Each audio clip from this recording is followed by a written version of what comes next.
নমস্কার বন্ধুরা, ঈশ্বরের সন্তান শ্রুতি চ্যানেলে স্বাগতম। আপনি কি জানেন কিভাবে ভগবান শিব এখনো মক্কায় বন্দী হয়ে আছে? আজ আমি আপনাদের এমন এক কাহিনী শোনাতে চলেছি যা সময়ে কুয়াশার লুকিয়ে গেছে এমন এক রহস্য, যা জানার পর আপনার হৃদয় কেঁপে উঠবে আর চোখে জল চলে আসবে। এটি সেই মহাকালের মহেশ্বরের কাহিনী, সেই শিবের কাহিনী যিনি আজও মক্কার পবিত্র ভূমিতে বিদ্যমান কিন্তু বন্দী হয়ে আছে। নমস্কার প্রিয় দর্শকবৃন্দ, আবারও আপনাদের আন্তরিক স্বাগত জানাই। বন্ধুরা, আপনি যদি একজন হিন্দু হয়ে থাকেন তাহলে ভিডিওটি শেষ পর্যন্ত দেখার অনুরোধ রইল, কারণ মুসলিম প্রজাতির মানুষ এই কাহিনীটি খুবই ভালো করে জানেন, তাই হিন্দুদের এটি জানা খুবই দরকার। সেই সময়ের কথা যখনই পৃথিবী আজকের মতো ছিল না, ত্রেতা যুগে সোনালী আলোয় যখন ধর্মের সূর্য আকাশের মধ্যভাগে দীপ্তি ছড়াচ্ছিল, তখন সমগ্র পৃথিবী একক সংস্কৃতি ও একক আধ্যাত্মিকতায় বাঁধা ছিল। তখন আরবের ভূমিও আজকের মতো মরুভূমি ছিল না, সেখানে সবুজে ভরা উদ্যান ছিল, নদীগুলি কলকল শব্দে বয়ে যেত, আর সেই পবিত্র ভূমির মধ্যভাগে অবস্থিত ছিল এক আশ্চর্য মন্দির, মক্ষেশ্বর মহাদেবের মন্দির। হ্যাঁ, ঠিক সেই মক্কা যেখানে আজ লক্ষ লক্ষ মুসলিম জাতির মানুষ তীর্থযাত্রা করতে যায়। কিন্তু আপনি কি জানেন সেই স্থানের প্রকৃত নাম ছিল মক্ষেশ্বর? এটি সংস্কৃত শব্দ মোক্ষ আর ঈশ্বর থেকে গঠিত, যার অর্থ মোক্ষদাতা ঈশ্বর কথিত আছে। যখন সৃষ্টির আদিতে ধর্মের প্রতিষ্ঠা হয়েছিল, তখন ভগবান শিব নিজেই এই স্থানটি বেছে নিয়েছিলেন। এখানেই তিনি একটি স্বয়ম্ভূ শিবলিঙ্গের প্রতিষ্ঠা করেছিলেন। কিভাবে বলি সেই দিব্য লিঙ্গের মহত্ব। সেটি ছিল সাদা মার্বেলের মতো, যা নিজেই আলোকিত হতো।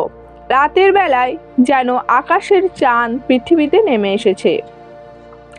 তার ঐশ্বরী আভায় সমগ্র মক্কেশ্বর নগর আলোকিত হতো।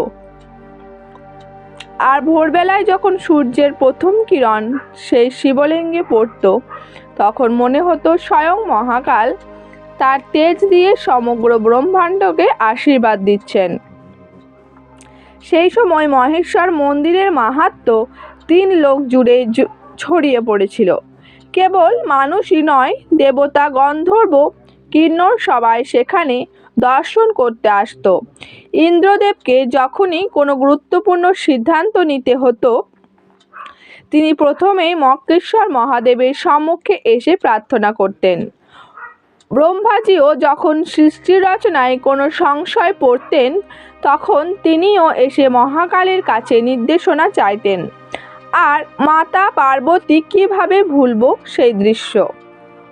প্রতি পূর্ণিমা রাতে আদিশক্তি নিজেই সেখানে আসতেন।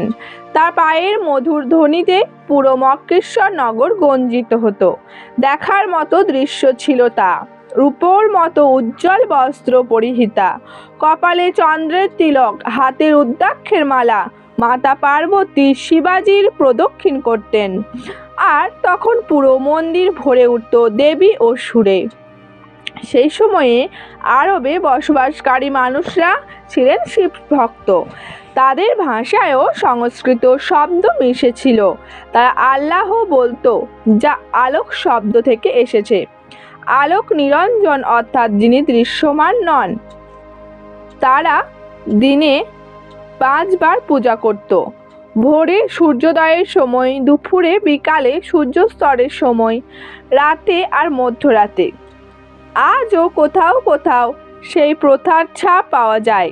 তাদের নারীরা কপালে তিলক পরত, গলায় রুদ্রাক্ষ ধারণ করত, পুরুষরা জটা রাখত, শরীরে ভস্ম মাখত। আর সর্বোপরি সবাই মক্ষেশ্বর মহাদেবের দর্শনে যেত। কি সুন্দর সময় ছিল সেটি! ধর্ম, অর্থ, কাম, মোক্ষ, এই 4 পুরুষে ছিল সামঞ্জস্যে। ধর্মের নামে কোনো যুদ্ধ ছিল না, কোনো বৈরিতা ছিল না। সবাই একই পরমাত্মার সন্তান ছিল। এবং সবাই সেই এক ঈশ্বরের উপাসনা করত। কিন্তু ধীরে ধীরে যখন কলিযুগের ছায়া পৃথিবীর ওপর পড়তে লাগলো, তখন মানুষের হৃদয়ে অজ্ঞানতার অন্ধকার চেয়ে গেল। মক্কেশ্বর নগরের পরিবর্তন আসতে শুরু করলো। যারা আগে প্রেম দিয়ে শিবের উপাসনা করত, তারা এখন সংস্কারের প্রকৃত অর্থ ভুলে গেল। তারা কেবল বাহ্যিক আচারের মধ্যে জড়িয়ে পড়ল। আর তখন এলো সেই কালো রাত্রি। কলিযুগের প্রভাবে কিছু মানুষের মনে এক বিকৃত চিন্তা জন্ম নিল। তারা ভাবল, যদি আমরা এই দিব্য শিবলিঙ্গটিকে লুকিয়ে ফেলতে পারি, তবে কেবল আমারই এর শক্তির অধিকার হয়ে যাবে। হায় রে মানবের মূর্খতা! তারা কি জানতো না মহাকালকে বন্দি করা যায় না? তারা কি ভুলে গিয়েছিল শিব তো সর্বব্যাধি? শুনুন, এখন আমি আপনাকে সেই রাতের কাহিনী শোনাচ্ছি, যা স্মরণ করলেই আজই আমার হৃদয় কেঁপে ওঠে। আজও অমাবস্যার সেই কালো রাত ছিল সেটি। বাতাসও থেমে গিয়েছিল, যেন প্রকৃতি নিঃশ্বাস আটকে বসে আছে। মক্কেশ্বর মন্দিরে শিবলিঙ্গ তার ঐশ্বরিক আভা নিয়ে দীপ্ত হচ্ছিল। কিন্তু সেই রাতে সেখানে কোনো ভক্ত এলো না, কারণ কিছু স্বার্থপর মানুষ একটি ষড়যন্ত্র করেছিল। তারা নিঃশব্দে মন্দিরে প্রবেশ করলো। তাদের হাতে ছিল বড় বড় পাথর এবং তারা সেই পবিত্র শিবলিঙ্গের চারপাশে একটি কালো কক্ষ তৈরি করতে লাগলো। প্রথম পাথরটি যখন শিবলিঙ্গের সামনে রাখা হলো, তখন পুরো পৃথিবী কেঁপে উঠল। দ্বিতীয় পাথরটির রাখার সঙ্গে সঙ্গে আকাশে মেঘ গরজে উঠল। আর তৃতীয় পাথরটি যখন বসানো হলো, তখন দেবতাদের চোখের জল বৃষ্টির আকারে ঝরল। কিন্তু সেই অজ্ঞ লোকেরা কিছুই বুঝতে পারল না। তারা ভাবলো এসব প্রাকৃতিক ঘটনা। তারা তাদের কাজে ব্যস্ত রইল। অবশেষে যখন তারা শিবলিঙ্গটিকে সম্পূর্ণভাবে ঢেকে দিল, তখন আকাশ থেকে এক ঐশ্বরিক স্বর ভেসে এলো। হে মূর্খরা, তোমরা যা করছো তার ফল তোমাদের এবং তোমাদের আগামী প্রজন্মকেই ভোগ করতে হবে। আমি এখান থেকে যাচ্ছি না, বরং তোমরাই আমার থেকে দূরে সরে গেছো। সেই কণ্ঠধ্বনি প্রতিধ্বনি পুরো মক্কেশ্বর নগর কাঁপিয়ে দিল। কিন্তু সেই অন্ধকারে নিমগ্ন লোকেরা সেটিকেও উপেক্ষা করলো। কিভাবে বর্ণনা করব সেই রাতের বেদনা? যখন ভগবান শিবকে তারই ভক্তরা বন্দি করলো, তখন স্বয়ং মহাকালের চোখেই জল এলো। সেই অশ্রুবিন্দুগুলি পাথরের ওপর পড়ে আর পাথরগুলো কালো হয়ে গেল। আজও সেই কালো পাথর সেখানে বিদ্যমান, যা শিবজির বেদনার চিহ্ন।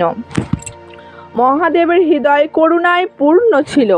তিনি জানতেন এসবই কলিযুগের প্রভাব। তার প্রিয় ভক্তরা অজ্ঞানতার বশে এটি করেছে। তাই তিনি তাদের অভিশাপ দিলেন না, বরং করুণা দেখালেন। তিনি ভাবলেন, আমি যদি এখান থেকে চলে যাই, তবে এরা সকলেই অনাথ হয়ে যাবে।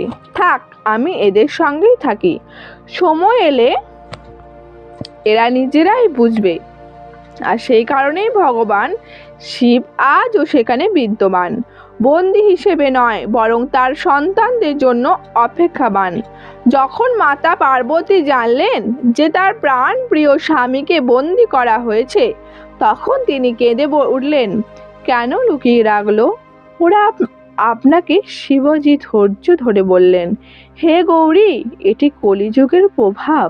আমরা ভক্তরা অজ্ঞানতার কারণে এটি করেছে।